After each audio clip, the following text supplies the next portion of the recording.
Bismillahirrahmanirrahim. Assalamualaikum warahmatullahi wabarakatuh. Nama saya Hikmah Safira Mansur dan di sini saya akan menjelaskan 3 bagian dari tugas statistika saya. Yang pertama yaitu mengenai kisi-kisi angket, yang kedua uji validitas, dan yang ketiga uji reliabilitas. Nah, untuk mengefisienkan waktu langsung saja saya masuk ke kisi-kisi angket. Nah, bagaimana saya membuat kisi-kisi angket ini? Nah, perlu kita ketahui bahwa saya di sini punya 2 skala atau variabel. Yang pertama kecerdasan emosional dan yang kedua problem solving. Nah, kenapa saya memilih yang kedua ini? Agar saya dengan mudahnya untuk membuat judul nantinya. Di sini kita harus membuat tabel agar supaya lebih mudah untuk menguraikannya. Nah, kita tulis variabel kita kecerdasan emosional misalnya. Kemudian kita punya 2 indikator. Sebenarnya kecerdasan emosional itu banyak cakupannya, tapi di sini saya hanya mengambil 2 karena agar tidak terlalu banyak dan akan membuat orang lain bosan ketika mengisi angket kita. Nah, di sini deskriptornya. Di sini deskriptor itu bertugas untuk memecahkan indikator yang masih bersifat umum atau menjelaskan lebih rinci. Di sini untuk kecakapan personal ada kepercayaan diri, pengendalian diri, dan motivasi diri. Kemudian untuk nomor itemnya di sini juga kita harus perhatikan secara baik karena di sini saya mengacak atau menshuffle nomor itemnya supaya pernyataannya itu tidak monoton dan tidak akan diketahui oleh para responden bahwa kita sedang melihat kepribadian atau personality mereka. Nah, untuk contohnya bisa dilihat di sini ya. Untuk pernyataan pertama, saya menyukai diri saya apa adanya. Berarti jika seseorang itu memilih sangat setuju, berarti dia memiliki self acceptance yang baik. Nah, apabila dia sangat tidak setuju berarti self acceptance-nya kurang. Nah, jika responden saya memilih sangat tidak setuju di sini berarti saya akan memberinya 5 poin dan apabila ia menjawab sangat tidak setuju saya akan memberinya 1 poin saja. Kemudian untuk pernyataan kedua, saya sering meragukan kemampuan saya. Berarti kepercayaan dirinya kurang kalau dia menjawab sangat setuju atau dia pesimis. Nah, jika dia memilih sangat setuju pada pernyataan yang negatif, saya akan memberinya 5 poin dan apabila sangat tidak setuju, berarti saya akan memberinya 5 poin. Nah, berbanding terbalik atau terbalik dengan pernyataan positif. Nah, yang kedua di sini saya punya problem solving. Dengan pola yang sama seperti kecerdasan emosional, saya menulis variabelnya, indikatornya, dan indikatornya di sini adalah mengidentifikasi masalah, kemudian merencanakan solusi atau pemecahan masalah. Nah, di sini nomor itemnya saya acak juga. Nah, untuk contohnya seperti ini. Saya merasa tegar ketika diremehkan orang lain. Itu adalah pernyataan positif. Kemudian saya selingi lagi dengan saya menyalahkan orang lain ketika mendapat masalah. Berarti itu negatif.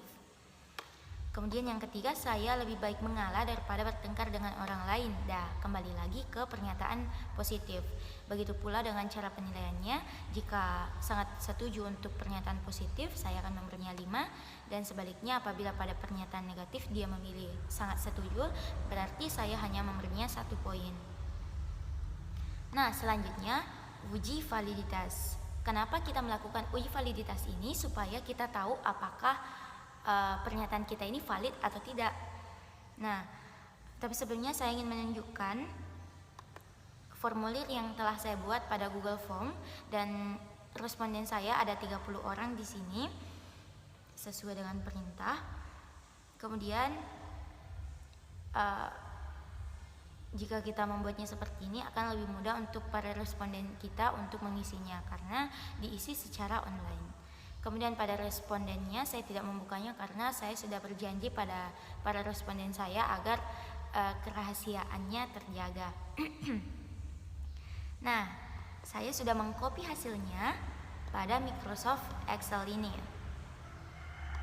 Dan untuk mengetahui valid tidaknya suatu pernyataan, bisa kita lakukan seperti ini.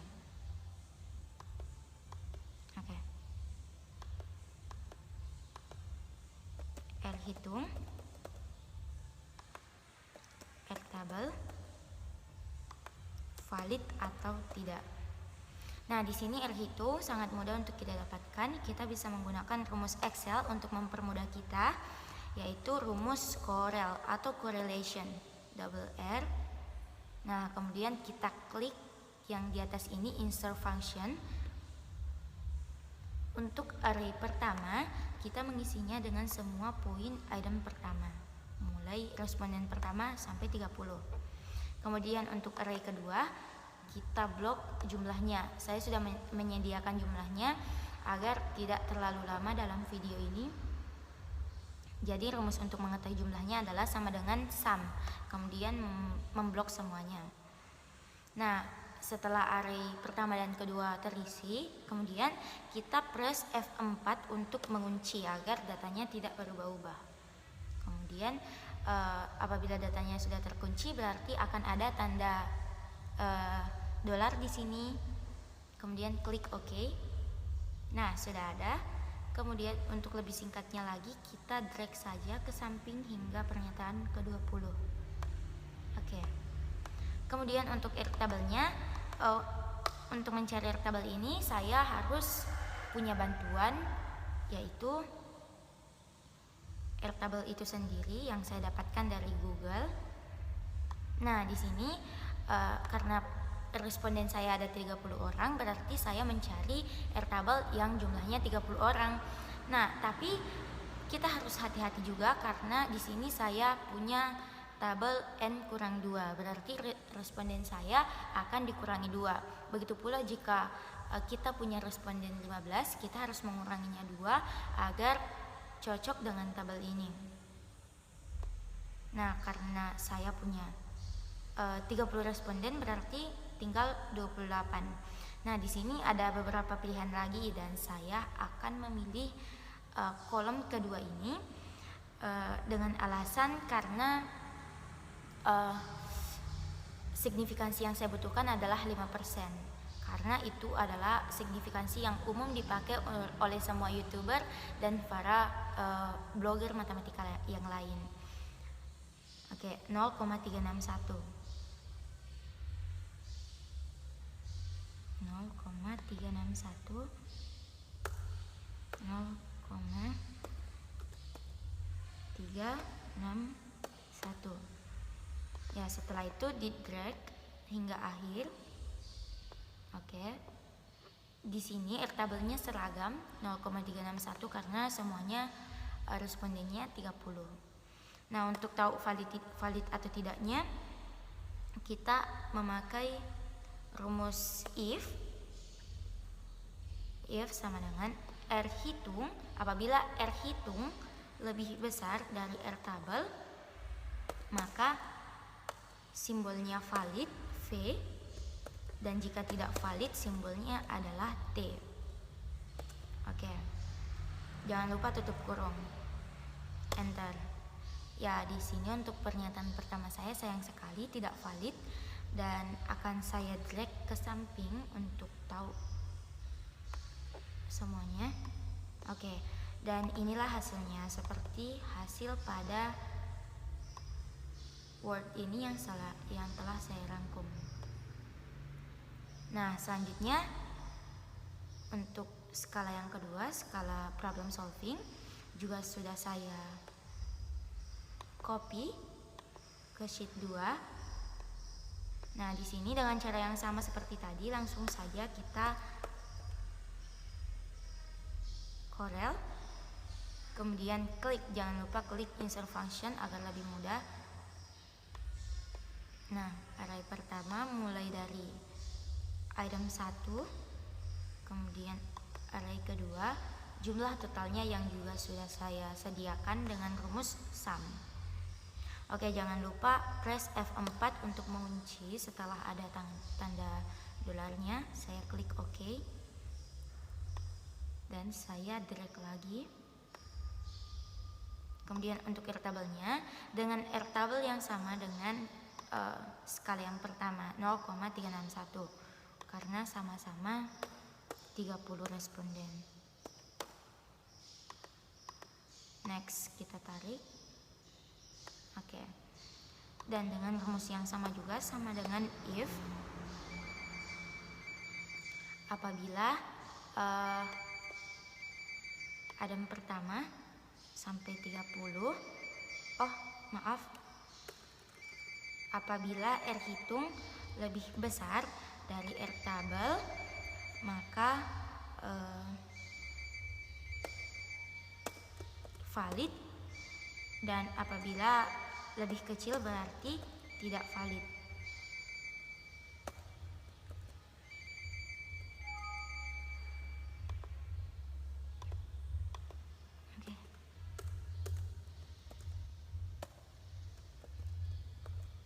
Enter. Oh, mungkin di sini saya punya kesalahan.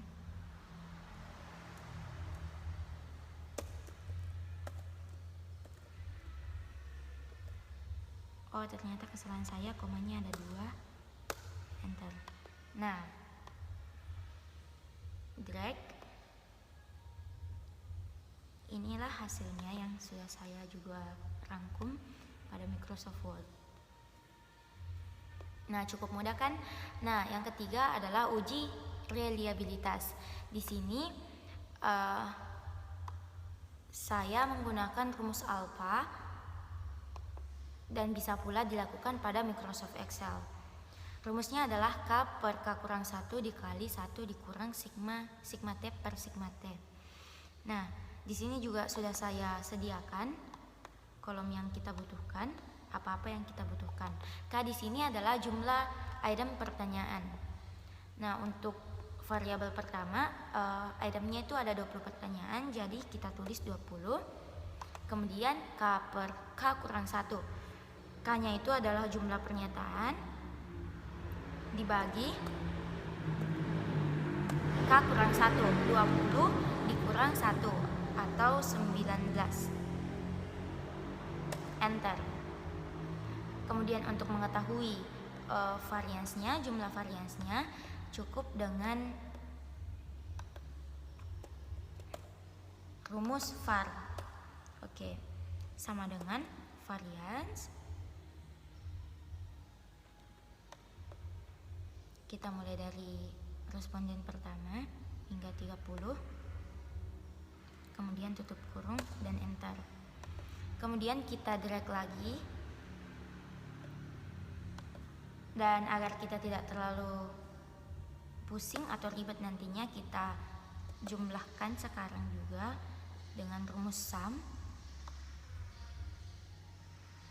Oke. Nah, kemudian varians totalnya. Nah, kita gunakan dengan jumlah yang tadi. Jumlah keseluruhan dari semua jawaban. Nah, enter. Oke, jadi kita sudah bisa menghitungnya, sama dengan 18, sekian dibagi bisa dilakukan dengan menggunakan garis miring. Kemudian enter. Kemudian selanjutnya 1 dikurang yang ini. Oke, 1 dikurang nilai yang telah kita dapatkan tadi. 1 dikurang 0,2 sama dengan 1 dikurang enter. Nah, dan inilah hasilnya untuk semua data yang kita butuhkan. Dan di sini rumus R-nya adalah K per K kurang 1 dikali 1 dikurang sigma T tadi. Jadi sama dengan 1,0,5 sekian dikali 0,73. Oke. Hasilnya adalah 0,776 sekian. Nah, di sini hasilnya sama 0,767. Kenapa sedikit berbeda? Karena di sini saya juga mencobanya dengan perhitungan manual dan hasilnya hampir sama, dan itu menurut saya maklum dalam dunia matematika. Nah, di sini kesimpulannya tingkat reliabilitas pada skala ini adalah tinggi karena hasil kita adalah 0,767, lebih besar dari 0,6 dan lebih kecil dari 0,799. Jadi hasilnya adalah tinggi. Kemudian yang kedua, untuk problem solving kita lakukan dengan cepat. Oke, karena di sini itemnya ada 24, jadi 24. Kemudian K-nya 24 per K kurang 1 berarti 23. Enter.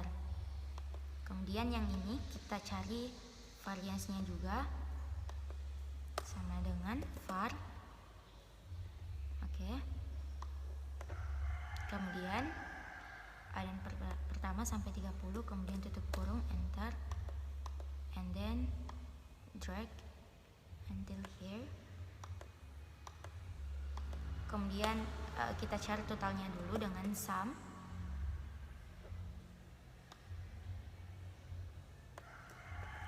Oke. Nah, kemudian varians keseluruhan dari sini var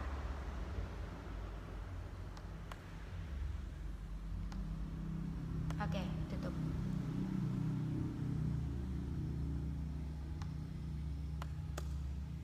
Nah, langsung saja kita masukkan nilainya, sama dengan ini dibagi 100, sekian, enter. Nah, dengan langkah yang sama dengan 1 dikurang 0,187 sama dengan Nah, untuk nilai R-nya lagi tinggal kita kalikan, sama dengan K per K kurang 1 dikali 0,81. Kemudian enter. Nah, di sini saya sudah punya jawabannya 0,848. Nah, dengan jumlah yang hampir sama juga karena saya juga menghitungnya dengan cara manual. Jadi di sini kesimpulannya tingkat reliabilitasnya sangat tinggi. Nah, karena 0,841 ini lebih besar dari 0,8 dan lebih kecil dari 1,000. Nah, cukup sekian dari saya. Semoga video ini bermanfaat. Nah, video ini saya buat untuk kebutuhan ujian statistika saya, dan kurang lebihnya mohon dimaafkan. Wassalamualaikum warahmatullahi wabarakatuh.